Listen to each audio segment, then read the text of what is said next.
ଯେହିଜିକଲ ଅଧ୍ୟାୟ 12। ଆହୁରି ସଦାପ୍ରଭୁଙ୍କର ବାକ୍ୟ ମୋ ନିକଟରେ ଉପସ୍ଥିତ ହେଲା, ଯଥା, ହେ ମନୁଷ୍ୟ ସନ୍ତାନ, ତୁମ୍ଭେ ବିଦ୍ରୋହୀ ବଂଶ ମଧ୍ୟରେ ବାସ କରୁଅଛ। ସେମାନଙ୍କର ଦେଖିବା ପାଇଁ ଚକ୍ଷୁ ଅଛି, ମାତ୍ର ଦେଖନ୍ତି ନାହିଁ।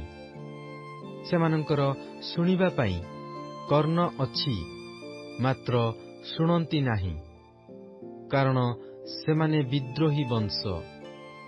ଏଥିପାଇଁ ହେ ମନୁଷ୍ୟ ସନ୍ତାନ, ତୁମ୍ଭେ ପ୍ରସ୍ଥାନ କରିବା ପାଇଁ ସମ୍ବଳ ପ୍ରସ୍ତୁତ କର। ଆଉ ସେମାନଙ୍କ ସାକ୍ଷାତରେ ଦିନବେଳେ ପ୍ରସ୍ଥାନ କର। ତୁମ୍ଭେ ସେମାନଙ୍କ ସାକ୍ଷାତରେ ସ୍ୱସ୍ଥାନରୁ ଅନ୍ୟ ସ୍ଥାନକୁ ପ୍ରସ୍ଥାନ କରିବ। ହୋଇପାରେ ବିଦ୍ରୋହୀ ବଂଶ ହେଲେ ହେଁ ସେମାନେ ବିବେଚନା କରିବେ। ତୁମ୍ଭେ ଦିନବେଳେ ସେମାନଙ୍କ ସାକ୍ଷାତରେ ପ୍ରସ୍ଥାନକାଳୀନ ସମ୍ବଳ ତୁଲ୍ୟ ଆପଣା ସମ୍ବଳ ବାହାର କରି ଆଣିବ।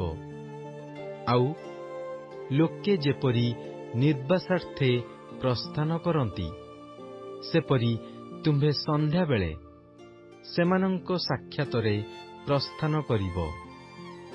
ତୁମ୍ଭେ ସେମାନଙ୍କ ସାକ୍ଷାତରେ କାନ୍ଥ ଖୋଳ ଓ ତାହା ଦେଇ ସମ୍ବଳ ବାହାର କରିନିଅ।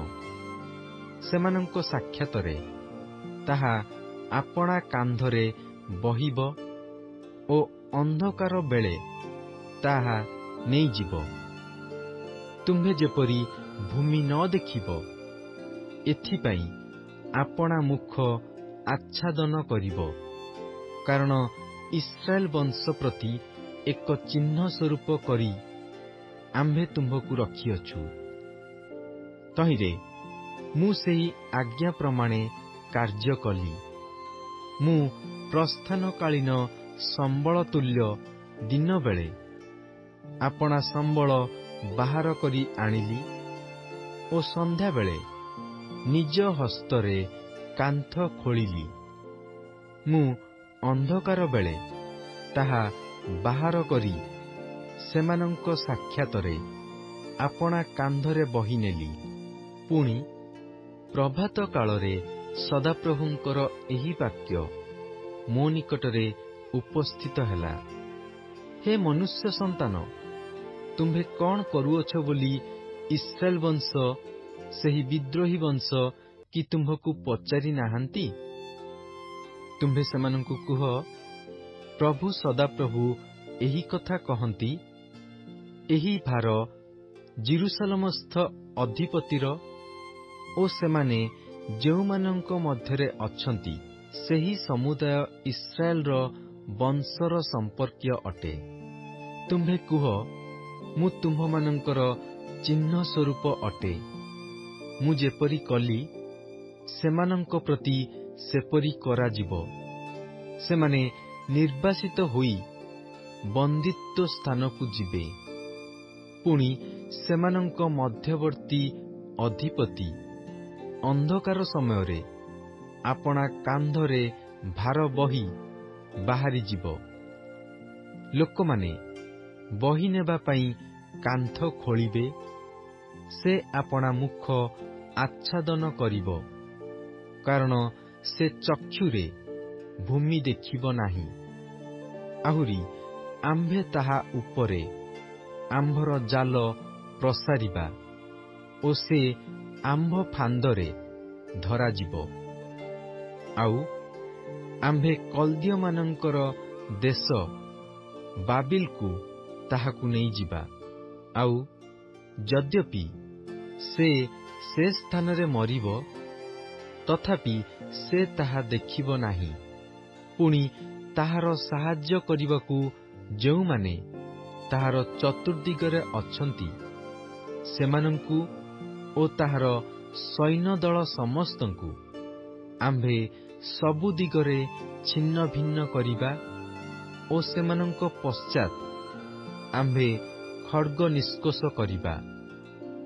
ଆଉ ଯେତେବେଳେ ଆମ୍ଭେ ସେମାନଙ୍କୁ ନାନା ଗୋଷ୍ଠୀ ମଧ୍ୟରେ ଛିନ୍ନ ଭିନ୍ନ କରିବା ଓ ନାନା ଦେଶ ମଧ୍ୟରେ ସେମାନଙ୍କୁ ଏଣେ ତେଣେ ବିକ୍ଷିପ୍ତ କରିବା, ସେତେବେଳେ ଆମ୍ଭେ ଯେ ସଦାପ୍ରଭୁ ଅଟୁ, ଏହା ସେମାନେ ଜାଣିବେ।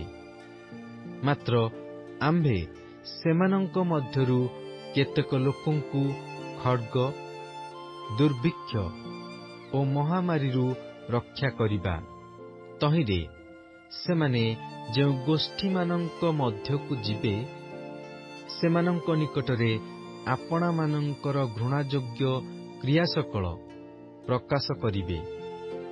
ଆଉ ଆମ୍ଭେ ଯେ ସଦାପ୍ରଭୁ ଅଟୁ, ଏହା ସେମାନେ ଜାଣିବେ। ଆହୁରି ସଦାପ୍ରଭୁଙ୍କ ବାକ୍ୟ ମୋ ନିକଟରେ ଉପସ୍ଥିତ ହେଲା, ଯଥା, ହେ ମନୁଷ୍ୟ ସନ୍ତାନ, ତୁମ୍ଭେ କମ୍ପି କମ୍ପି ଆପଣା ଆହାର ଭୋଜନ କର, ଆଉ ଥରି ଥରି ଓ ଚିନ୍ତିତ ହୋଇ ଆପଣା ଜଳ ପାନ କର। ପୁଣି ଦେଶର ଲୋକମାନଙ୍କୁ କୁହ, ଜେରୁସାଲେମ ନିବାସୀମାନଙ୍କର ଓ ଇସ୍ରାଏଲ ଦେଶର ବିଷୟରେ ପ୍ରଭୁ ସଦାପ୍ରଭୁ ଏହି କଥା କହନ୍ତି, ସେମାନେ ଚିନ୍ତିତ ହୋଇ ଆପଣା ଆପଣା ଆହାର ଭୋଜନ କରିବେ ଓ ବିସ୍ମିତ ହୋଇ ଆପଣା ଆପଣାର ଜଳ ପାନ କରିବେ। କାରଣ ନିବାସୀମାନଙ୍କର ଦୌରାତ୍ମ୍ୟ ସକାଶୁ ସେମାନଙ୍କ ଦେଶ ଓ ତନ୍ମଧ୍ୟସ୍ଥିତ ସର୍ବସ୍ୱରୁ ଶୂନ୍ୟ ହେବ, ଆଉ ବସତି ବିଶିଷ୍ଟ ନଗର ସବୁ ଉଚ୍ଛନ୍ନ ଓ ଦେଶ ଧ୍ୱଂସସ୍ଥାନ ହେବ। ତହିଁରେ ଆମ୍ଭେ ଯେ ସଦାପ୍ରଭୁ ଅଟୁ, ଏହା ତୁମ୍ଭେମାନେ ଜାଣିବ। ଅନନ୍ତର ସଦାପ୍ରଭୁଙ୍କର ଏହି ବାକ୍ୟ ମୋ ନିକଟରେ ଉପସ୍ଥିତ ହେଲା, ହେ ମନୁଷ୍ୟ ସନ୍ତାନ, କାଳ ବିଳମ୍ବ ହେଉଅଛି, ପ୍ରତ୍ୟେକ ଦର୍ଶନ ବିଫଳ ହେଉଅଛି ବୋଲି ତୁମ୍ଭେମାନେ ଇସ୍ରାଏଲ ଦେଶରେ ଯେଉଁ ପ୍ରବାଦ ଶୁଣିଅଛ, ତାହା କି? ଏହେତୁ ସେମାନଙ୍କୁ କୁହ, ପ୍ରଭୁ ସଦାପ୍ରଭୁ ଏହି କଥା କହନ୍ତି, ଆମ୍ଭେ ଏହି ପ୍ରବାଦ ଲୋପ କରିବା ଓ ଇସ୍ରାଏଲ ମଧ୍ୟରେ ଲୋକମାନେ ପ୍ରବାଦ ରୂପେ ଆଉ ତାହା ବ୍ୟବହାର କରିବେ ନାହିଁ। ମାତ୍ର ସେମାନଙ୍କୁ କୁହ, କାଳ ଓ ପ୍ରତ୍ୟେକ ଦର୍ଶନର ସଫଳତା ସନ୍ନିକଟ। କାରଣ ଅସାର ଦର୍ଶନ ଓ ଚାଟୁବାଦର ମନ୍ତ୍ରତନ୍ତ୍ର ଇସ୍ରାଏଲ ବଂଶ ମଧ୍ୟରେ ଆଉ ରହିବ ନାହିଁ। କାରଣ ଆମ୍ଭେ ସଦାପ୍ରଭୁ, ଆମ୍ଭେ କଥା କହିବା ଓ ଯେଉଁ କଥା ଆମ୍ଭେ କହିବା, ତାହା ସଫଳ ହେବ, ଆଉ ବିଳମ୍ବ ହେବ ନାହିଁ। କାରଣ ହେ ବିଦ୍ରୋହୀ ବଂଶ, ପ୍ରଭୁ ସଦାପ୍ରଭୁ କହନ୍ତି, ଆମ୍ଭେ ତୁମ୍ଭମାନଙ୍କର ବର୍ତ୍ତମାନ କାଳରେ କଥା କହିବା ଓ ତାହା ସଫଳ କରିବା।